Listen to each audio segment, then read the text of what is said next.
Hi, இந்த robot பேர் என்னன்னா Narmada medical assistant AI robot. இதோட பர்பஸ் என்னன்னா இந்த ரோபோட் ஏதோ பேஷண்ட் வந்தாங்கன்னா அவங்கக்கிட்ட வந்து எதோ நோய் டிசீஸ் எதாவது இருந்தால் அதை வந்து ஐடென்டிஃபை பண்ணி அவங்களுடைய ஃபோன் மூலிமா டிஸ்பிளே ஆகும்.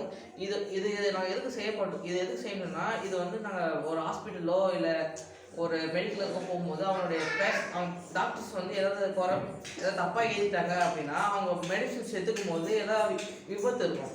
அதனால இது வந்து ரோபோட் வந்து இதுக்காக ரோபோட்டை கண்டுபிடிச்சிருக்கோம். இதை வந்து இன்னும் ஃபியூச்சரில் இது இன்னும் பெருசாக வரப்போகுது. அதுக்காக நாங்கள் வந்து இப்போ ட்ரை பண்ணிட்டு இருக்கோம். இதோட ப்ரோட்டோடைப் இது. நாங்கள் என்ன யூஸ் பண்ணியிருக்கோம், ஒரு கேமரா வச்சுருக்கோம், ஒரு அல்ட்ராசோனிக் சென்சர் வச்சுருக்கோம், இங்கே வந்து ஆக்சிஜன் சென்சர் வச்சுருக்கோம்.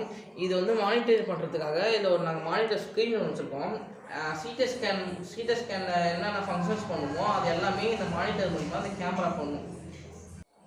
ஃபியூச்சரில் இது மாதிரி ரோபோ வரப்போகுது. அதுக்கு நீங்கள் வந்து ஸ்பான்சர் கொடுத்து ஹெல்ப் பண்ணிங்கன்னா இதோட பெட்டராகவே இந்த ரோபோ வந்து ரெடியாகி வரும். இந்த ப்ராஜெக்ட் முடிக்கிறதுக்கு பொருளாதார ரீதியாக எங்களுக்கு இல்லாதனால நாங்கள் வந்து இந்த ப்ராஜெக்ட் அப்படியே ஸ்டாப் ஆகிருக்கு. இந்த வீடியோ பார்க்கறது மூலிமா உங்களோட ஸ்பான்சர்ஸ் எதாவது கிடச்சா இந்த நம்பருக்கு கான்டாக்ட் பண்ணுங்கள். தேங்க்யூ.